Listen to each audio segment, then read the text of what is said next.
Coming up now in your spoiler-free wrestling news rundown, we've got injury updates on Eddie Kingston and just how long he's going to be out of action for.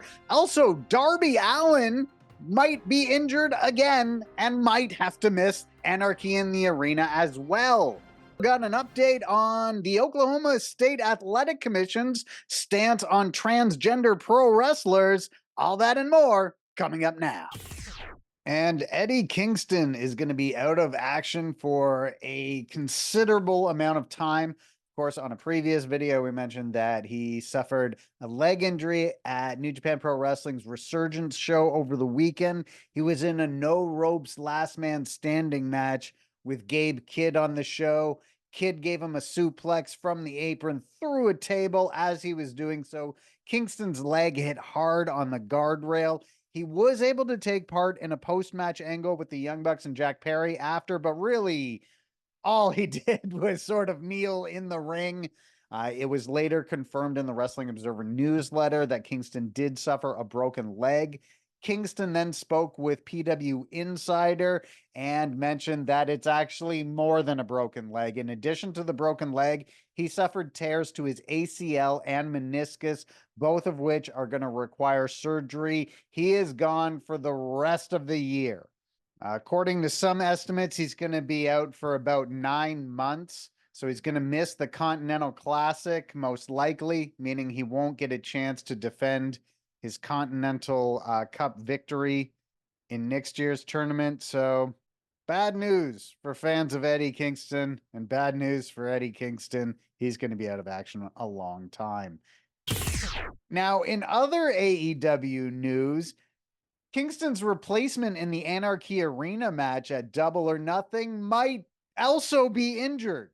On Dynamite last week, Darby Allin was revealed as the person who'd be replacing Kingston in the match. This despite the fact that Darby Allin is not fully recovered from a broken foot, and he also was hit by a bus recently and suffered a broken nose.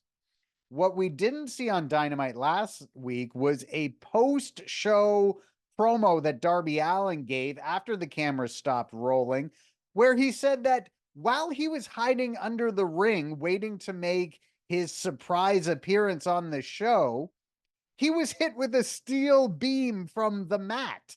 So he's hiding under the ring as Dax Harwood is giving Kazuchika Okada a superplex from the top rope. When that happened, a beam attached to the ring came down and hit Darby Allin in the head.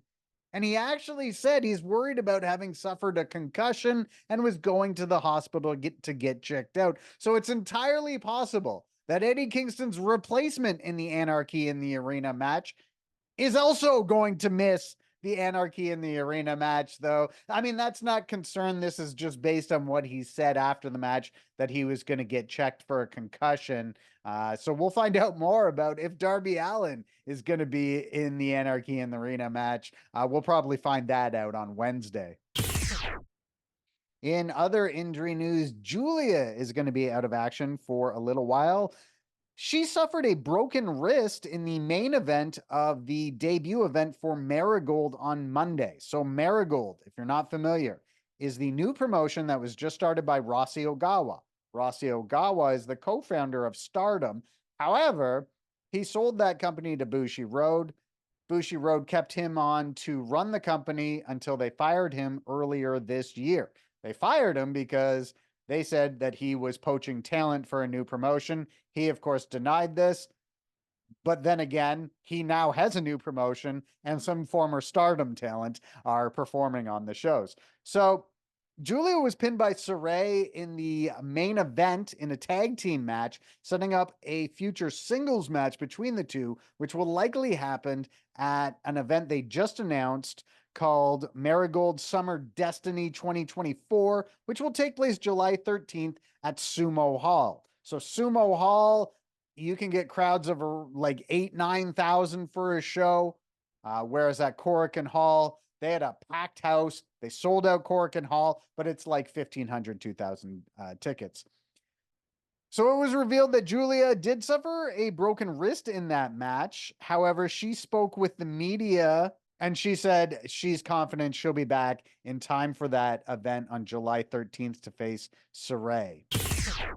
Other news concerning Marigold's debut event on Monday, the promotion posted photos of a flower arrangement that was sent to them by several wrestlers in WWE. They mentioned in the post that Akira Tozawa, Io Sky, and Kairi Sane sent these flowers to them.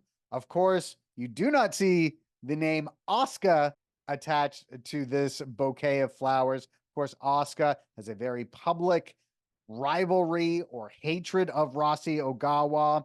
Kenny Omega had mentioned in a recent video game stream that he also has some issues with Rossi Ogawa. We went into those issues in greater detail in a previous video, so check out our channel if you haven't yet seen that video.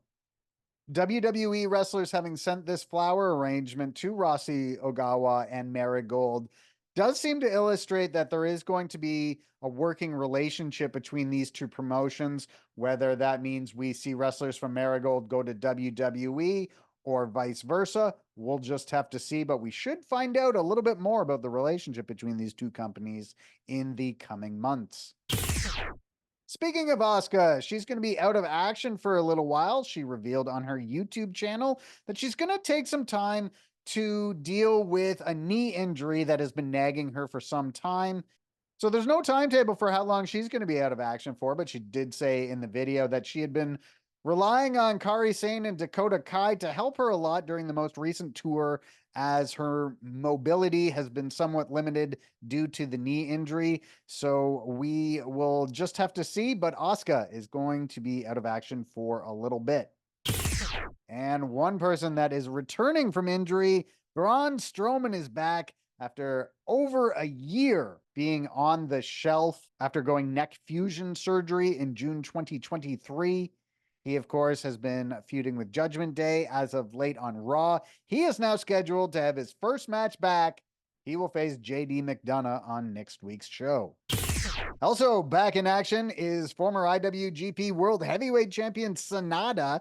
He had been out of action due to an illness. Details beyond that aren't really clear. NJPW said Sanada, who has been absent from matches since April 27th in Hiroshima Sun Plaza Hall due to a health concern, has undergone evaluation at a Tokyo hospital and deemed medically cleared. Sanada will be working toward a return to the ring in the near future.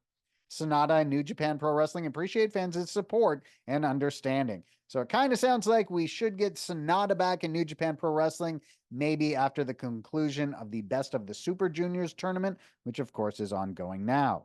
Sonya Deville also appeared on WWE Raw on Monday. She's been out of action since last summer. She suffered a torn ACL in a match on the July 28th, 2023 SmackDown episode. At the time of her injury, she was one half of the women's tag team champions, along with Chelsea Green, and Piper Niven would later replace Sonya Deville in that team. She's yet to wrestle, of course, but she posted this photo just saying she's back. As for Dominik Mysterio, he's been out of action since April 15th. He suffered what is referred to as a freak accident during the April 15th show when he was wrestling Andrade. It was originally feared that he would need Tommy John surgery. So Tommy John surgery, if you're a baseball fan, you know that Tommy John surgery will take you out of action for as much as a year, if not longer.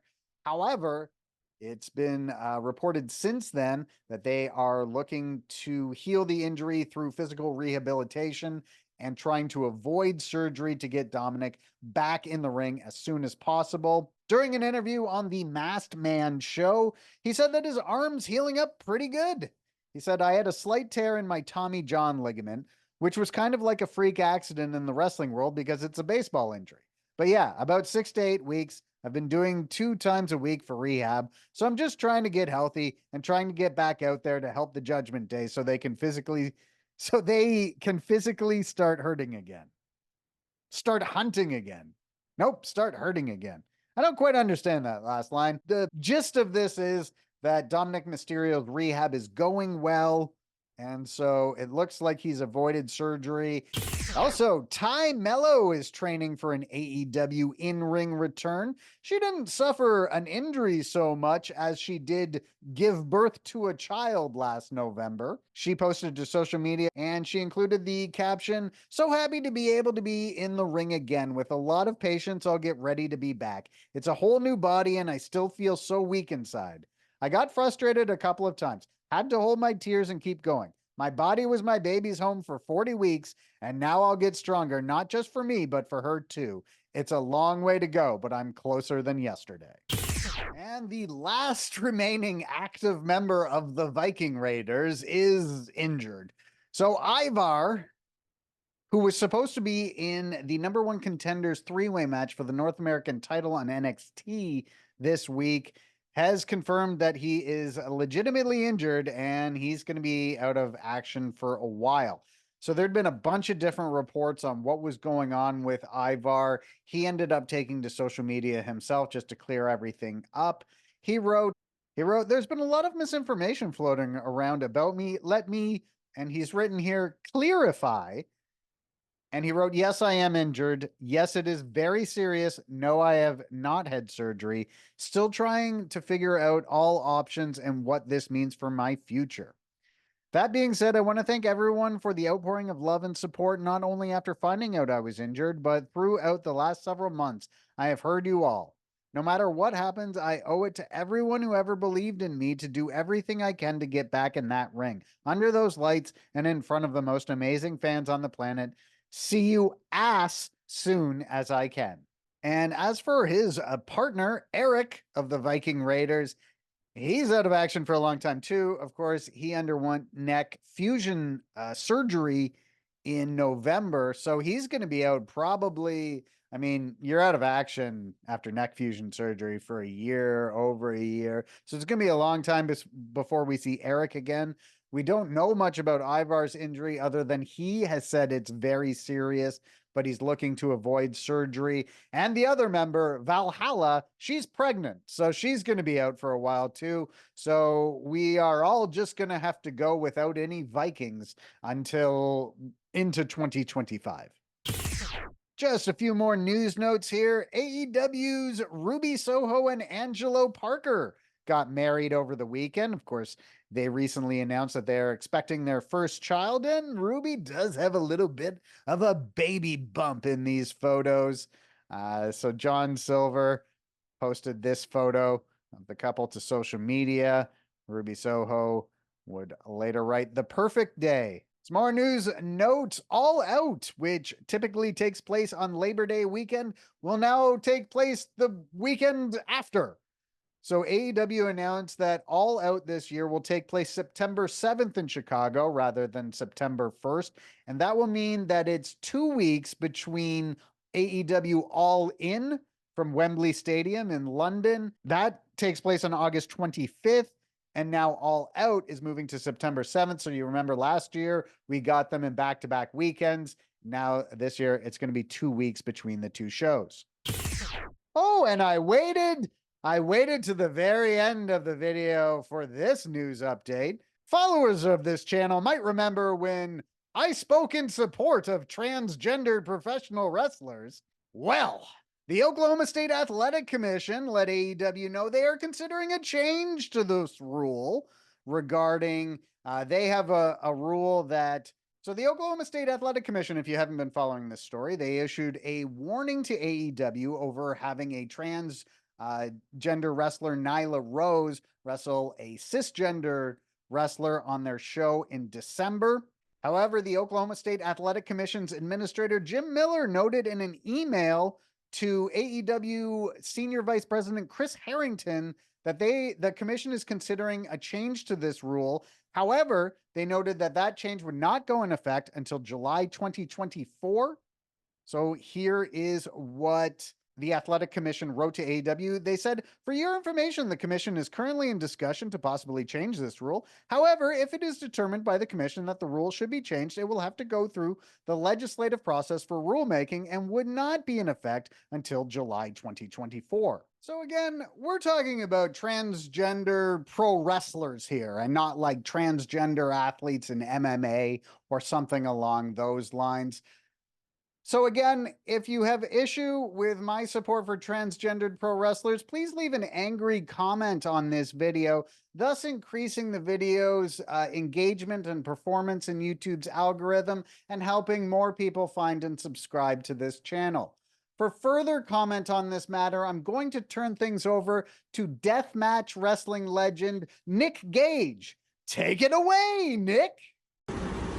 It's the man, the king, the god of this shit, Nick fucking Gage. And shout out to all my trans people. These trans people are human beings. So if you want to fuck with anybody that's trans, you're fucking with me. And if you fuck with me, you know what happens to you. And you already know what it is. It's MDK all fucking day.